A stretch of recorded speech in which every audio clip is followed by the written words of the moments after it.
여러분 안녕하세요. 오늘부터 기출문제를 풀어보도록 하겠습니다. 2011년도 제가 기능사 기출문제입니다. 자, 저희가 이제 그 파운드 케이크에 대해서 배웠잖아요. 여러분들 파운드 케이크 좋아하시죠? 파운드 케이크 구울 때 윗면이 자연적으로 터지는 경우가 아닌 거 물어봤는데, 밑에 보시면 구울 때 윗면이 터지는 원인에 대해서 한번 다시 보도록 할게요. 윗면이 왜 터지는지. 자, 이제 저희가 파운드 케이크를 이렇게 이제 이런 틀에다가 이렇게 굽습니다. 구우면은 이렇게 이제 저희가 중간에 10분 지나고 이렇게 칼집을 넣는데요. 원래는 파운드 케이크가 칼집을 넣는다 해도 자연적으로 터져요. 자, 왜 터지는지, 윗면이 터지는 원인, 설탕이 다 녹지 않았거나 높은 온도에서 구워서 껍질이 빨리 생기거나 반죽에 수분이 부족하거나 팬 안에 이거 물건 채운 다음에 반죽 채운 다음에 바로 굽지 않아서 반죽 표면이 말랐을 때 윗면이 터지는 원인이 될 수 있고, 실제로는 저희가 구웠을 때 자연적으로 잘 터지는데 실기시험에서는 일정하게 터지게 하기 위해서 칼집을 넣습니다. 자, 여기에 보시면은 요거 세 개는 다 맞는 말이에요. 맞는 말이고,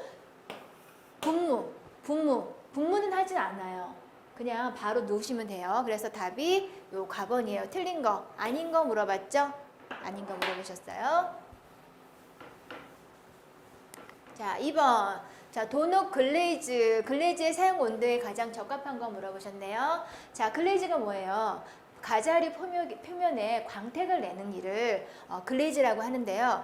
표면이 마르지 않도록 젤라틴이라든지 젤리, 시럽, 퐁당, 초콜릿 등을 바르는 것을 일종의 저희가 글레이즈라고 해요. 자, 여러분들 크리스피 도넛 좋아하시죠?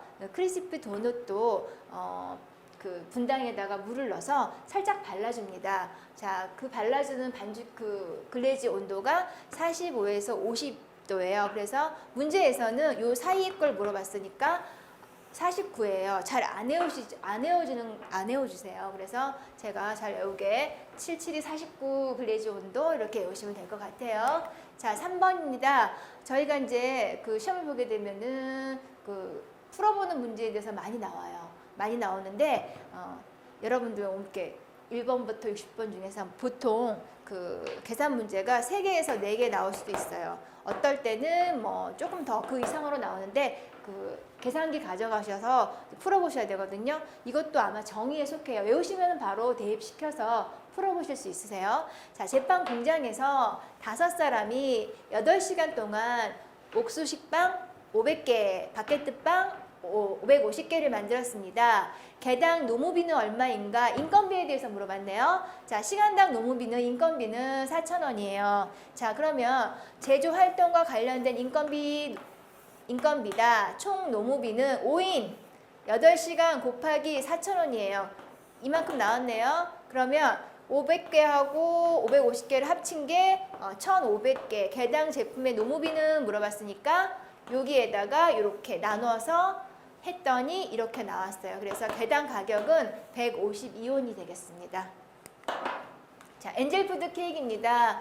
자, 엔젤푸드 케이크는 제조 시 팬에 사용되는 이영재를 적당한 걸 물어봤네요. 자, 물이라고 나와 있는데, 자, 엔젤푸드 케이크 이렇게 보시면은 가운데 구멍이 뚫려 있어서 그 시폰 케이크하고 거의 비슷해요. 그래서 요 틀에는 기름을 바르는 게 아니라 물을 뿌려서 그 제품이 잘 떨어지게 하기 위해서 이영재라고 보시면 될 것 같아요. 자, 이영재 다시 한번 정리를 보겠습니다. 반죽을 구울 때 굽기 후에 제품이 팬에 달라붙지 않고 잘 떨어지게 하기 위함이에요. 그리고 어떤 팬을 사용함에 따라서 달라지는 거예요. 뭐 식용유를 바를 수도 있고 버터를 바를 수도 있고요. 자, 여기서 물어보는 문제는 물입니다.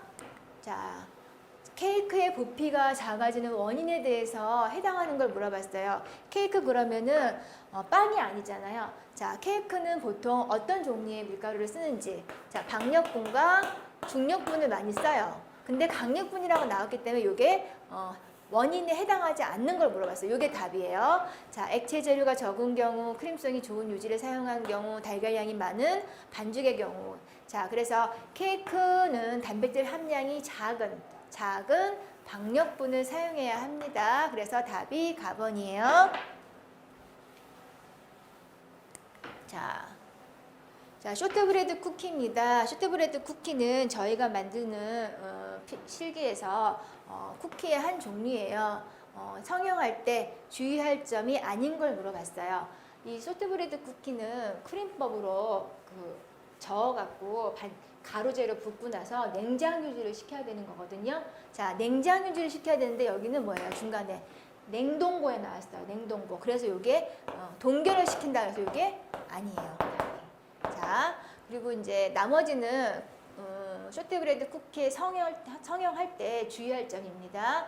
글루텐 형성 방지를 하기 위해서 가볍게 뭉쳐서 밀어 펴셔야 되고요. 자, 반죽을 일정한 두께로 밀어서 원형 또는 주름 커터로 찍어내는 게 쇼트브레드 쿠키예요. 그리고 달걀 노른자를 바르고 조금 지난 다음에 포크로 무늬를 그려낸다. 자, 이렇게 원형 커터에 찍어내거나 약간 주름 커트로 찍어서 여기다 달걀을 발라요. 달걀을 바른 다음에 뭐 요런 무늬나 아니면 요런 무늬나 이렇게 만들어서 굽는 거예요. 자, 읽어보면은 쇼트브레드 쿠키는 다량의 버터, 많은 양의 버터, 설탕, 밀가루로 반죽을 하고 냉장 유지를 할 거예요. 여기 냉동고 아닙니다. 자, 한 후에 반죽을 일정한 두께로 밀어 펴서 틀로 찍는 형태의 쿠키로서 부드럽고 굉장히 바삭거려요. 자, 유지는 뭐가 들어갔냐면요. 바삭거림을 주기 위해서 쇼트닝이 들어갔어요. 자, 반죽형 케이크를 구웠더니 너무 가볍고 부서지는 현상이 나타났다. 그 원인이 아닌 거 물어봤네요. 반죽형 케이크의 특징은요. 밀가루가 달걀보다 많이 들어갔어요. 그래서 가볍게 부서지는 현상이라는 것은 뭐 크리마 유지의 기능이에요. 그래서 아닌 걸 물어봤으니까 요 가번이 답이 맞습니다. 자, 8번 생크림에 대한 질문이네요. 자, 8번 생크림에 대한 질문이에요. 자, 생크림에 대한 설명으로 옳지 않은 거 물어봤어요. 자, 그러면 생크림에 대해서 아시려면 밑에 제가 달아놨는데, 자, 생크림은 우리나라와 일본에서는 유지방 함량이 보통 18% 이상인 것을 생크림이라고 하고요. 휘핑크림은 지방의 함량이 30% 이상이 들어간 거를 휘핑크림이라고 저희가 규정을 해놨어요. 그래서 우유 지방을 다른 식물성 지방으로 대체해서 기포성과 안정성을 높인 거를 휘핑크림이라고 합니다. 자, 그러면 여기에 생크림의 유지 함량이 얼마라 그랬어요? 30%라고 했는데 여기 82% 굉장히 높죠. 그래서 여기 답이 될 수 있습니다. 자, 9번 보겠습니다. 찜을 이용한 제품에 사용되는 팽창제의 특징입니다. 요거 문제는 조금 어려울 수 있으세요, 여러분들께서. 그리고 저희가 실질적으로 찜을 이용해서 만드는 종류는 치즈케이크 있는데요. 치즈케이크 있습니다. 자, 치즈케이크 있는데 이렇게 보시고 팽창제가 뭐예요? 부풀 수 있는 거예요. 여기에는 소다라든지 아니면 베이킹 파우더 이렇게 들어가 있는데요. 요게 특징을 보시면은 속효성과 지효성으로 나누고 있어요. 속효성은 한자어로 빠를 속자를 쓴 거예요. 빠르게 가스 발생 속도가 좀 빠른 거를 속효성이라고 하고, 지효성이라는 거는 가스 발생 속도가 느린 거를 지효성이라고 해요. 그래서 속효성 팽창제는 답은 속효성인데 산작용제로서 주석산을 함유한 거예요. 그래서 실온에서 반응을 시작해서 100도에서 가스를 발생하는 것으로 핫케이크라든지 찜케이크와 같은 반죽의 형성 단계에서 팽화하기 시작해서 가열 시간이 짧고 가열 온도가 낮은 제품으로 사용하기 때문에 이게 맞는 답이에요. 자, 커스터드 크림이에요. 여러분들 제가 하시는 분들이 가장 먼저 만드는 게 뭐라 그랬어요? 커스터드 크림 만든다 그랬어요.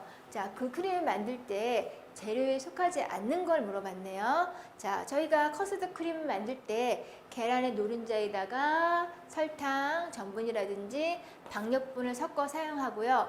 끓인 우유를 넣고 풀 같은 상태, 끈적끈적한 상태에 호화된 상태로 만드는 거를 커스터드 크림이라 그랬어요. 여기 속하지 않은 거 생크림입니다. 자, 도넛 튀김기에 붙는 기름의 평균 깊이로 가장 적당한 걸 물어봤어요. 이거 시험에 잘 나오는데요. 자, 저희가 이제 튀김을 할 때 기름을 붓습니다. 보통 그 깊이가 어느 정도 적당한가에 대해서 물어보는 문제예요. 답은 12에서 15cm인데요.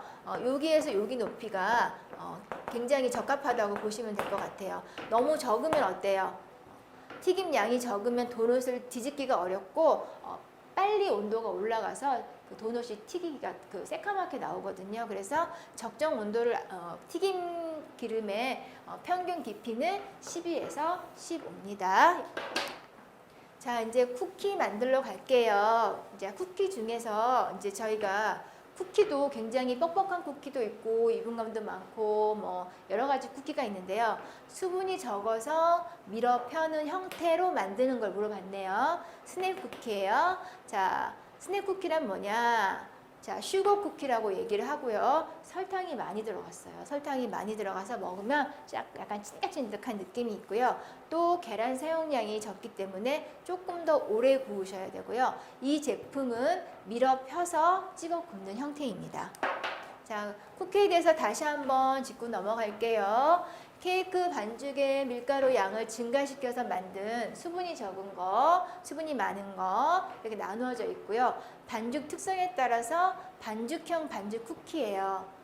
거품형 반죽 쿠키도 있는데 일단은 오늘은 드롭 쿠키를 다른 말로 소프트 쿠키라고 하고, 자, 그러면 계란 사용량이 많아서 반죽형에서 수분이 가장 많은 부드러운 쿠키라고 보시면 될 것 같고요. 아까 나온 스낵 슈거 쿠키, 설탕이 많이 들어가서 찐득하고요. 쇼트브레드 쿠키 아까 했죠? 유분이 많이 들어갔어요. 유지가 많이 들어가서 부드럽고 바삭하다. 자, 이제 반죽의 얼음 사용량입니다. 저희가 이제 빵이라든지 과자를 만들 때 저희가 희망하는 온도가 있습니다. 희망하는 온도를 맞추려면은 여름철에는 얼음을 사용하셔야 되는데요. 자, 반죽 얼음의 얼음량 사용 계산 공식으로 옳은 걸 물어봤는데요. 답은 이거입니다. 자, 얼음 사용량은 80의 수돗물의 온도 분의 물 사용량 곱하기 수돗물의 온도 마이너스 사용할 물의 온도. 이게 답이 돼요. 이거는 암기하셔야 됩니다, 여러분. 자, 비중컵에 물을 담은 무게가 300g이고 반죽을 담은 무게가 260g일 때, 자, 비중을 물어봤네요. 자, 단 비중컵의 무게는 50g입니다. 이 비중의 정의는 여러분들께서 분명히 외우셔야 되고요. 제가를 실기시험 보러 가실 때도 감독관님이 비중에 대해서 물어보세요. 왜? 비중은 온도하고 굉장히 밀접한 관계가 있기 때문에 꼭 제과에서는 비중이 물어보는 문제가 있고요. 충전물이 있을 경우는 비중을 재질 않습니다. 자, 앞에 보시면은 비중의 정의 있습니다. 자, 물이 무겁습니다. 밑에 물을 두시고 컵무게 50입니다. 자, 50. 자, 반죽이 얼마나 나왔어요? 반죽을 담은 무게가 260g일 때 260 마이너스 50 이렇게 해서 나왔어요. 그럼 요거를 나누셔야 돼요. 나오면은 0.84 이렇게 나와서 답은 0.84가 되겠습니다. 자, 다시 한번 비중에 대해서 다시 짚어드릴게요. 자, 비중이란 과자 반죽에 혼입된 공기의 양을 물에 비례해서 값으로 나타낸 수치라고 보시면 될 거예요. 수치가 적을수록 비중이 낮을수록 반죽 속에 공기가 많이 들어가 있고요. 자, 보시면은 제품에 따라서 적정 비중이 있어요. 비중이 있는데 뭐 반죽형 케이크하고 거품형 케이크하고 식품형 케이크 이렇게 세 가지로 나눌 수 있어요. 자, 비중은요. 이 기준 0.8을 기준으로 해서 플러스 마이너스 0.05가 될 거고요. 거품형 케이크는 공리법과 변리법에 속하고 있어요. 거기에 0.5를 기준으로 해서 플러스 마이너스 0.05가 되고요. 시폰형 케이크는 롤 케이크는 0.45를 기준으로 봐요. 그래서 요거에 맞게끔 여러분들께서 비중이라든지 온도를 맞춰서 제출하시면 될 거예요. 자, 블렌딩법이에요. 제가 블렌딩법에 대해서 앞에서도 설명을 해드렸는데요. 가장 중요한 거 뭐랑 섞었어요? 뭐랑? 유지하고 기름하고 밀가루를 밀가루를 먼저 믹싱한 다음에 어떤 거? 유연성을 부드러움을 원한다는 거예요. 그래서 블렌딩법 하면은 유지, 밀가루, 유연성 이렇게 연관시켜서 보시면 될 거예요. 자, 일반적으로 작은 그 규모의 제과점에서 사용하는 믹서는 버티컬 믹서라고 해요. 수직형 믹서라고 하는데 반죽의 날개가 그 세로로 곱게 부착이 돼 있고 이것을 좌우로 회전하는 것은 보통 소규모 제과점에서 사용하고 있습니다. 수직형 믹서입니다. 자, 17번입니다. 자, 각 구워낸 빵을 식혀서 상온으로 낮추는 냉각에 대한 설명이에요. 냉각이 뭘까요? 식히는 거예요. 차갑게 식히는 거를 냉각이라고 하는데요. 자, 그러면 틀린 거 물어봤어요. 자, 그러면 제가 저번에도 냉각이 그러면은 수분 함량하고 냉각 손실에 암기를 하셔야 된다고 말씀드렸어요. 자, 빵 속의 온도는 보통 35에서 40도로 낮추는 것이고요. 이 왜 냉각을 하냐? 자, 예를 들어서 빵을 만들었어요. 빵을 만들고 나서 바로 포장을 하시면 안 되세요. 왜냐면은 포장을 하게 되면은 이렇게 딱 묶어버리면은 안에 수분이 이렇게 있어요. 이 수분이 오래 있게 되면은 좀 시간이 지나면 이게 곰팡이가 생긴단 말이에요. 곰팡이가 생기면 우리가 못 먹을 거 아니에요. 못 먹고 또 그냥 이렇게 막아버리면요. 이게 어느 정도 약간 찌부러들어요. 찌부러들기 때문에 절단이라든지 포장을 할 수가 없어요. 그래서 꼭 식혀서 한 김 날라가고 어느 정도 3시간에서 4시간 정도 말리신 다음에 절단, 슬라이스하고 포장을 해야지 형태가 곧바로 잡힙니다. 수분 함량은 38에서 냉각 손실은 15입니다. 그래서 25로 나왔기 때문에 이게 틀린 거예요. 자, 수분 함량이 38, 냉각 손실이 12%입니다.